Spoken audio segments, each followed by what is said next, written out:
សួស្តីបងប្អូនទាំងអស់គ្នាថ្ងៃនេះយើងមកជួបគ្នាបន្តិចខ្ញុំទៅមកពីយកកូនដាក់ឲ្យទៅរៀនមិញណាអញ្ចឹង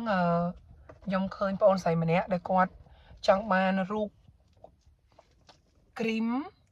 លាបក្បាលដោះនៅពេលដែលយើងប្រេះចុងដោះហើយគ្រីមហ្នឹងគឺឈ្មោះ Lanolin អូខេ LANOLIN អញ្ចឹងគាត់សុំមើលរូបហើយអញ្ចឹងឥឡូវនេះខ្ញុំក៏បាន screenshot រូបគ្រីមហ្នឹងឲ្យអស់ហើយខ្ញុំនឹងដាក់នៅក្នុងវីដេអូមួយនេះដល់ពេលដែលយើងចិត្តចប់ប៉ុន្តែមុននឹងខ្ញុំបញ្ចប់វីដេអូហ្នឹងនឹងនិយាយរឿងវីដេអូហ្នឹងខ្ញុំចង់ប្រាប់បងប្អូនបន្តិចពេលដែលក្បាលដោះយើងបែកតើយើងត្រូវតែប្រើគ្រីមហ្នឹងមែនឬមួយក៏យើងមានជំរើសខ្ញុំបានប្រាប់គាត់ដែរថាគាត់អាចប្រើទឹកដោះរបស់គាត់ហ្នឹងបានប៉ុន្តែប្រហែលជាចេះប្រហែលជាគាត់ហ្នឹងអត់បានឲ្យគាត់ដោះអញ្ចឹងណាឬមួយក៏យ៉ាងណាមួយក៏ខ្ញុំអត់ដឹងដែរប៉ុន្តែខ្ញុំប្រាប់បងប្អូនបន្តិចថារាងកាយយើងអស់ចាប៉ុន្មានការដែលយើងបែកក្បាលដោះបងប្អូនយើងអត់ចាំបាច់ប្រើតាគីមីទេអូខេបើសិនជាយើងបៅដោះកូនអាហ្នឹងគឺយើងអាចប្រើទឹកដោះយើងបានតែខ្ញុំយល់បើសិនជាបងប្អូនហ្នឹងអត់បៅដោះកូនជាមួយនឹងទឹកដោះទេអញ្ចឹងយើងមិនមានទឹកដោះយកទៅលាបខ្ញុំហ្នឹងក៏ភ្លេចរឿងហ្នឹងមួយទៅការដែលយើងបែកក្បាលដោះបងប្អូនណាវាមានវិធីច្រើនណាស់ដែលយើងអាចព្យាបាលបានទី1គឺយើងអាចប្រើប្រេងដូងឆៅក៏បាន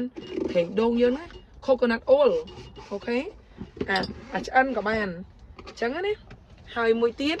បើយើងអត់មានប្រេងដូងទេយើងប្រើប្រេងអូលីវតែយើងអូលីវយើងយកឆាណាអាហ្នឹងក៏បានហើយបើយើងមិនមានប្រេងអូលីវទេមានរឿងមួយទៀត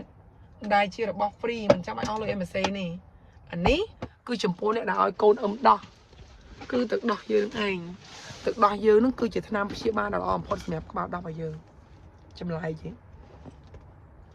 ចាអត់ចម្លែកទេសម្រាប់ខ្ញុំណាព្រោះរាងកាយយើងគឺអស្ចារ្យអញ្ចឹងខ្ញុំតែងតែប្រើភាសាថារាងកាយរបស់យើងគឺអស្ចារ្យខ្លាំងណាស់គឺព្យាបាលដោយខ្លួនឯងរាល់ថ្ងៃបើយើងដេកគ្រប់យើងញ៉ាំគ្រប់យើងផឹកគ្រប់រាងកាយរបស់យើងនឹងគឺព្យាបាលអូតូម៉ាទិកមកអូ my god ធ្លាក់កែវបងប្អូនលោពេកណាអត់ចង់ចាំធ្វើវីដេអូពេលក្រោយទេចាំមុខមិនទាន់លុបគូតមិនទាន់លៀងខ្មែរយើងនិយាយចឹងធ្វើវីដេអូឲ្យហើយឃើញមេឃអស់តោះណាស្លឹកឈើប្រែពណ៌បងប្អូនព្រោះដល់វេលាត្រូវប្រែពណ៌អញ្ចឹងខ្ញុំនឹងដាក់រូបនេះឲ្យបងប្អូនណារូបគ្រីមហ្នឹងណាហើយបើសិនជាបងប្អូននៅអាមេរិកឬមកក៏នៅស្រុកខ្មែរទិញ brand អីក៏បានដែរឲ្យតែជាក្រែម Lanolin ខ្ញុំដាក់ 3-4 brand នៅលើហ្នឹងសម្រាប់ដាក់នៅអាមេរិកតែប្រហែលនៅស្រុកខ្មែរក៏ដោយអាមេរិកក៏ដោយឲ្យតែគ្រីមហ្នឹងគឺជាគ្រីម Lanolin ទោះជា brand ស្អីក៏បានដែរណាបងប្អូនណាកុំភ្លេចខ្ញុំសុំមួយជួយ subscribe ម្នាក់មួយហើយដាក់សញ្ញាកណ្ដឹងហើយដាក់មេដៃ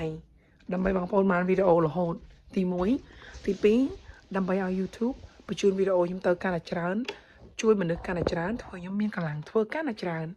អរគុណបងប្អូនចាំដាក់រូបឲ្យមើលណានេះគឺជារូបភាពរបស់វាបងប្អូន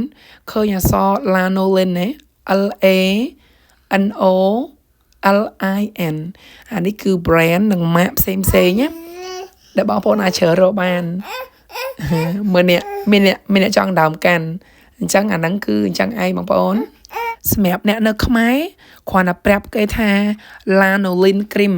សម្រាប់បែកក្បាលដោះអញ្ចឹងណាអាហ្នឹងនៅស្រុកខ្មែរគឺ brand ផ្សេងពីអាមេរិកឯងអត់ដូចគ្នាបងប្អូនណា